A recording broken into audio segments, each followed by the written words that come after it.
ICF competencies 6, 7, and 8 really get to the heart of what it means to coach at professional and master levels. Let's do a deep dive into listens actively, which is a competency that belongs to communicating effectively.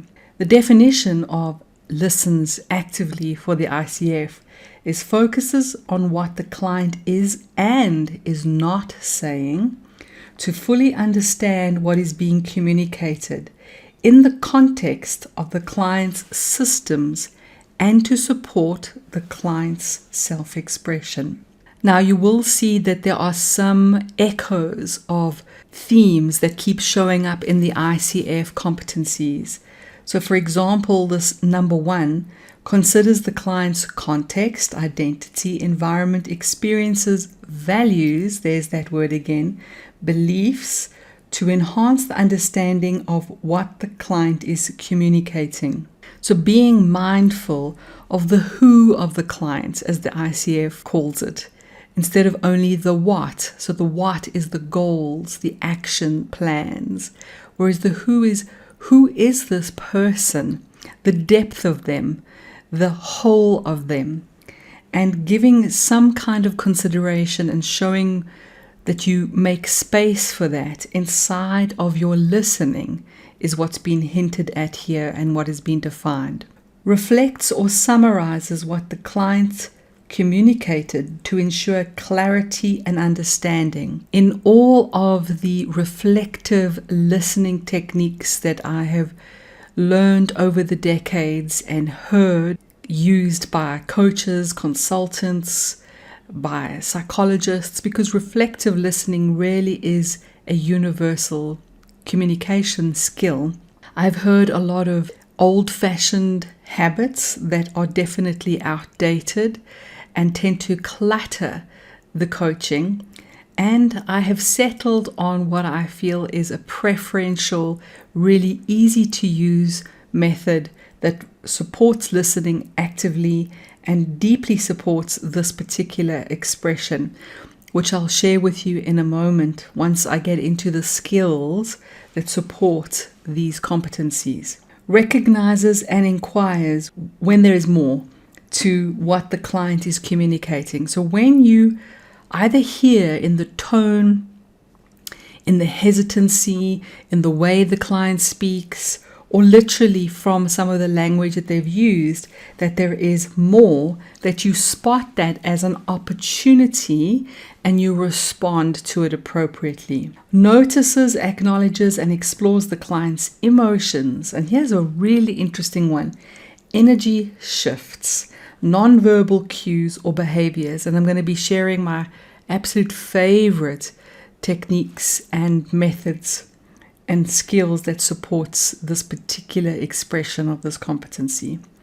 Integrates the client's words, tone of voice, and body language to determine the full meaning of what's being communicated. And finally, notices trends in the client's behaviors and emotions across sessions to discern themes and patterns. This is particularly important for PCC professional coaching and MCC master coaching. So now let's have a quick look at some of the skills that really supports not only this competency, but all of the competencies. Backtracking. We make sure that all our master coaches master backtracking. So backtracking is not back chatting. It's listening for those words that are highlighted by your client's voice. It's different to summarizing, and we don't want to actually hear too much of the paraphrasing, summarizing that is very typical of active listening. It's a little bit outdated.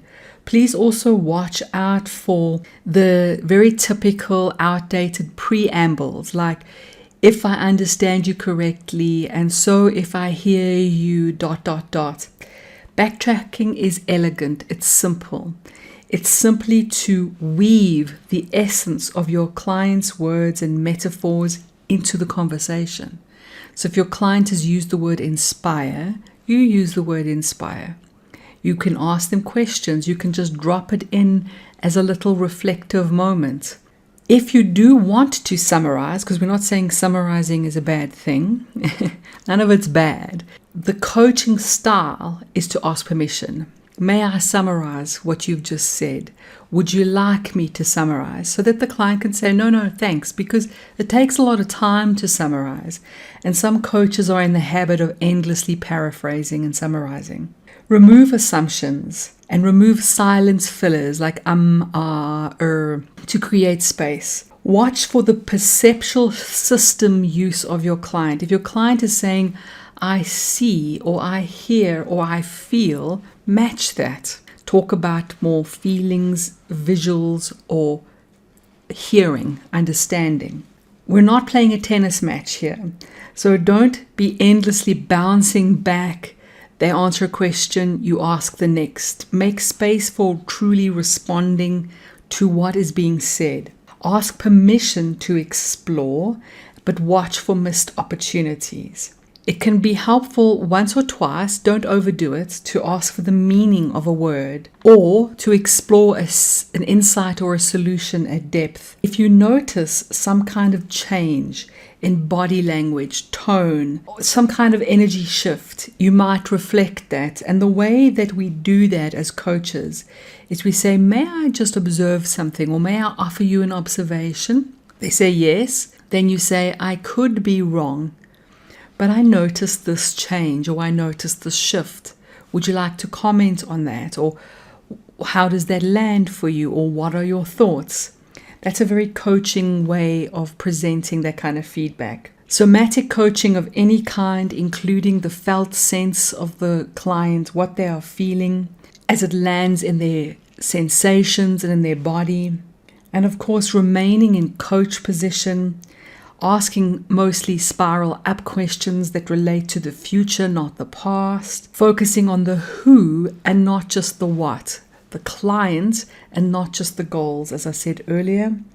And if you're going to stretch your client, you're going to challenge them in some way, ask permission. May I challenge you here? May I just question something you've said? May I interrupt you for a moment? This is if the client seems to be taking up a lot of time sharing story instead of attending to the very thing that they want coaching on. Hope that's helpful. Just 2 more competencies to go.